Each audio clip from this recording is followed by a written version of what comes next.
ಆಗಬೇಕು ಅಂತ ಮಾಕಾಳವನ್ ತೀರ್ಮಾನ ಆಗಿದ್ರೆ ನಾವು ಯಾರೂ ಅದನ್ನು ತಡೆಯಕ್ಕಾಗಲ್ಲ.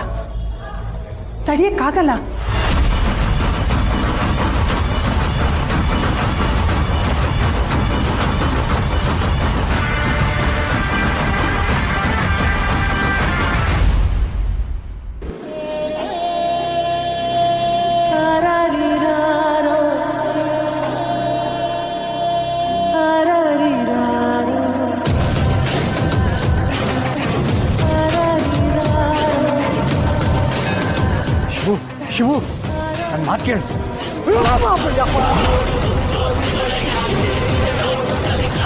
ಎಲ್ಲ ಹಾಳಾಗೋಯ್ತು. ಎಲ್ಲಿದ್ದೀರಾ? ಬಂದ್ರಲ್ಲೇ ಬಂದ್ರು.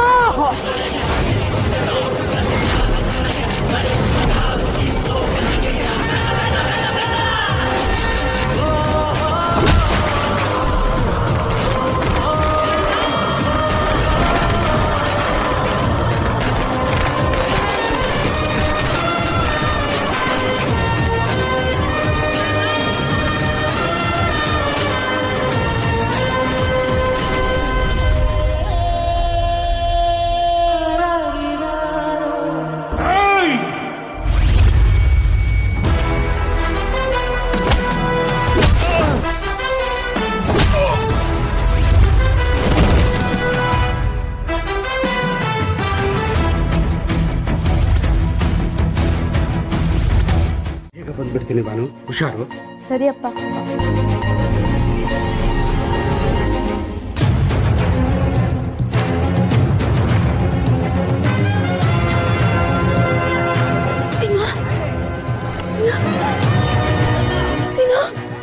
ಏನ್ಲಾಯ್ತು?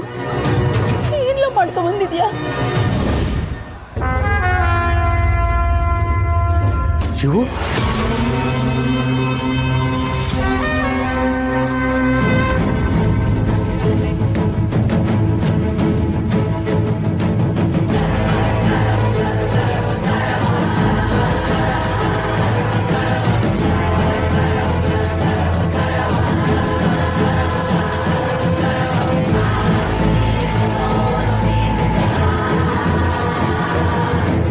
ಮಾತಾಡಿಸ್ತೀನಿ ಅಂತ ಹೋಗಿದ್ದ, ಏನಾದ್ರೂ ವಿಷಯ ಗೊತ್ತಾಗ್ಬಿಟ್ಟೈತಾ? ಕನಸಲ್ಲೂ ಒಬ್ಬರ ಮೇಲೆ ಸುಮ್ಮನೆ ಕೈ ಮಾಡದೇ ಇರೋ ಶಿವು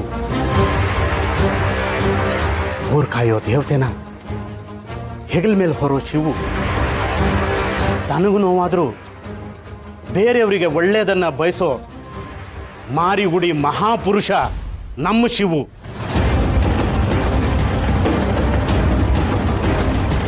ಅವನು ನಿನಗೆ ಒದ್ದು ಕೆಳಗಡೆ ಬೀಳಿಸಿದ್ದಾನೆ ಅಂದ್ರೆ ನನ್ನ ಹೆತ್ತ ತಾಯಿ ಮೇಲೆ ಆಣೆ ಮಾಡಿ ಹೇಳ್ತೀನಿ, ತಪ್ಪು ನಿಂದೆ. ಹೇಳ, ಬೊಗಳ, ಏನ್ ಮಾಡ್ಕೊಂಬಂದೆ?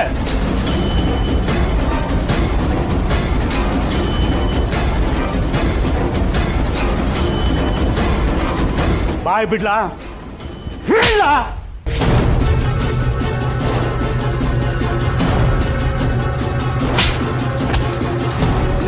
ಬಾಯ್ ಬಿಡು.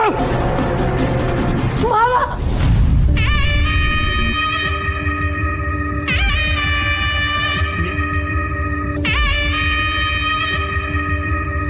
ಮೊದ್ಲೇ ಏಟ್ ತಿಂದವನೆ, ನೀವು ನೋವು ಕೊಡ್ಬೇಡ್ರಿ. ನನ್ನ ಸೊಸೆನ ಸೀನನ ಹತ್ರ ಹೋಗೋದಕ್ಕೆ ಬಿಡ್ತಾ ಇಲ್ಲ. ಹತ್ರ ಹೋಗೋಕ್ ಬಂದ್ರೆ ವಾಪಸ್ ಕೊತಾ ಇದ್ದಾನೆ ದೇವಿ ಪುತ್ರ.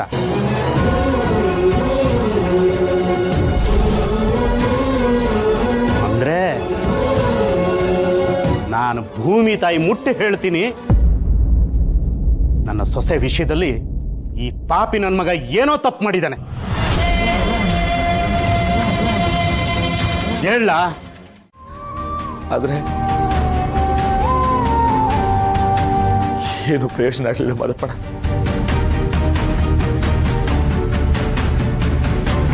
ಏನು ಪ್ರಯೋಜನ ಆಗಲಿಲ್ಲ. ಅವತ್ತಿಂದ ಆ ಹುಡುಗಿನ ಅಲ್ಲಿ ಇಲ್ಲಿ ನಾನು ನೋಡಿವ್ನಿ ಮಾದಪ್ಪಣ. ಸೀನನ್ ಜೊತೆನೂ ಬೋಕಿತ ನೋಡಿವ್ನಿ. ಆದ್ರೆ ಅವಾಗೆಲ್ಲ ನಾನೇನು ಅನ್ಕೋತಿದ್ದೆ ಗೊತ್ತಾ, ನಮ್ಮ ಸೀನಾ, ನನ್ನ ಬಾಮ ಇದೆ ಸೀನಾ, ಅವನಂಗೆಲ್ಲ ಮಾಡಕ್ಕಿಲ್ಲ. ಏಟೊಂದು ಒಳ್ಳೆ ಹುಡುಗ, ನಮ್ಮ ಮಾದಪ್ಪಣ್ಣನ ಮಗ, ನಮ್ಮ ಮಾದಪ್ಪಣ್ಣ ಮಗ. ಬೇಲ್ಟ್ರಿನಾಗೆ ದೇಶ ಸೇವೆ ಮಾಡಿ ಬಂದಿರೋ, ನೀನ್ ರಕ್ತ ಹಂಚ್ಕೊಂಡು ಹುಟ್ಟಿರೋ ಈ ಸೀನಾ ಅಂತ ಕೆಟ್ಟ ಕೆಲಸ ಎಲ್ಲ ಮಾಡಕ್ಕಿಲ್ಲ ಅಂತ, ಕೆಟ್ಟ ಬುದ್ಧಿ ಇರಕ್ಕಿಲ್ಲ ಅಂತ ನನಗೆ ಸಮಾಧಾನ ಮಾಡ್ಕೊಂಡು ಬಂದಿ. ಆದ್ರೂ ನಮ್ಮನೆ ಫಂಕ್ಷನ್ನಾಗೆ, ಮದುವೆನಾಗೆ, ಮತ್ತೊಂದ್ರಾಗೆ ಆ ಹುಡುಗಿ ಯಾವಾಗ್ಲೂ ಕಾಣಿಸ್ತಾ ಇಲ್ಲ. ಸೀನನ್ ಜೊತೆನೇ ಕಾಣಿಸ್ತಾ ಇಲ್ಲ. ಅವಾಗೆಲ್ಲ ನಮ್ ಗುಂಡು ನಗು ಈ ಟೀಟೆ ಕಮ್ಮಿ ಆಗೋದು. ನೋಡಿಲ್ಲ ಅನ್ಕೊಂಡಿದ್ದೀನವ, ಇದೇ ಕಣ್ಣಾಗೆ ನೋಡಿ.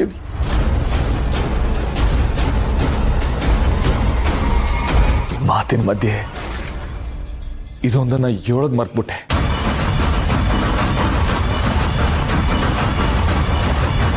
ಆ ಹುಡುಗಿ ಹೆಸರು ಪಿಂಕಿ ಅಂತ.